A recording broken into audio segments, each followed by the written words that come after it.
Hey, did you guys see this piece going around? I think I saw this on Instagram, but RVCA Training Center, Orlando. You guys know Orlando? Orlando is the Abu Dhabi heavyweight world champion. He's sparring or getting some kind of a workout. I think it was more of like a wrestling spar. I don't know that there was punches involved with Sean Strickland. Are you guys familiar with Sean Strickland? Because you're about to be. He's about to headline his first UFC. Is going to be in there with Uriah Hall. But when I met Sean, I was down training with Uriah Hall. I only bring that to you because I don't know that at least I can't remember ever seeing those guys go with each other.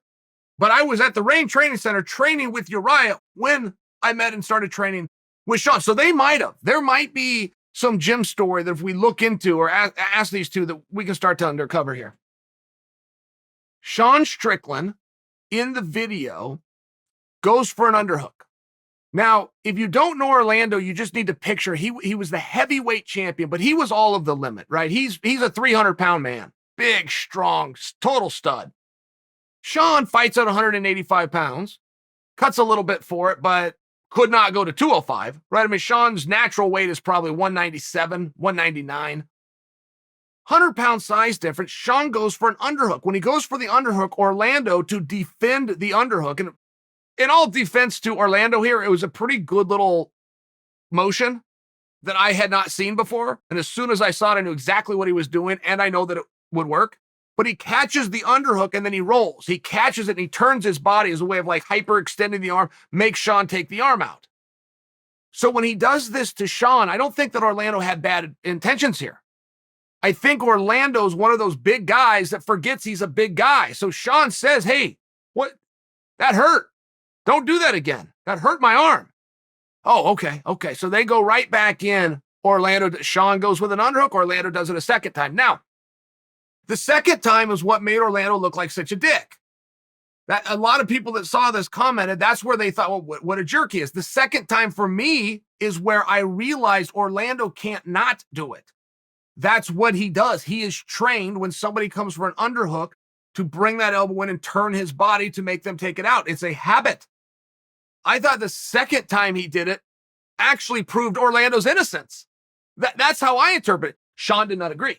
Sean yells at him a second time, but now Sean's pissed, and Sean hits a spinning back fist that lands. I mean, Orlando brings his hands up.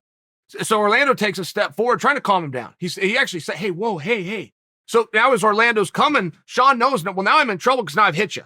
So whether we're mad at each other or not, I've now hit you. This is on, whether I want it to be or not. So Orlando steps in. Sean kicks him in the belly to keep space. That also did not affect 300-pound Orlando. Orlando's face never changed. He took another step forward and said, hey, whoa, calm down. So they get this all worked out. Sean explains to him, dude, when you do that, it hurts my arm. I'm not here to get hurt. I'm practicing, and you're bigger than me. Okay. At least now we all understand, right? No, it happens a third time. It then happens a fourth time. It might have happened 5 times. I watched this clip over and over. I lost count. It might have happened a total of 5 times. So now even if I want to defend Orlando, it makes my case a little bit harder, right? 5 times. Sean walked away. I'm out. He grabbed his stuff and he left. And quite frankly, I mean, that's the golden rule. Turn the other cheek. Sean handled that the right way. Get the hell out of there. Whatever's happening today, we're just not seeing eye to eye, and you're hurting my arm, and I'm not here to get hurt. I'm leaving. I had no problem with it. I really do think that Orlando is just a big guy that forgot he's a big guy. The fact that he did it again and again and again and couldn't stop doing it, it was just a tendency. It was a habit. My belief is whoever put an underhook in on Orlando is going to get that same defense. I think it was one of those things, but I could relate to it. I've been in those shoes, particularly Sean's shoes, where I'm in there to get a workout, nothing more. Life is hard enough. I have to do 2 and 3 of these a day. I'm cutting weight, and the only thing I have to look forward to is being locked in a cage with Uriah Hall, right? I mean, things aren't wonderful in training camp. They're just not. They're high-stress situations. When I trained, and this was throughout my career, I never did it all under one roof. It just didn't work that way. Strength and conditioning was over here. boxing and kickboxing was over here. Where we actually sparred MMA was over here. And that's relevant because you're in 3 locations. You now have 3 coaches. If they don't see what the other coach is doing, then did it happen? So I would show up to practice at 70%. Now, I'll give you 100% of that 70%, but I'm at 70%. And if you think these fresh guys who are only working out 3 and 4 times a week, they feel great. If you think that I can match, it doesn't matter what I'm ranked. It doesn't matter if I'm getting ready to fight for a world title. Today, I'm 70%. And it's one of those things where if we don't control this, somebody is going to get hurt. And in addition to somebody getting hurt, my feelings are going to get hurt, right? I mean, if you're telling the other guy, go harder, I can only defend myself so much. When you're grinding down, and it was particularly hard when you added the weight cut.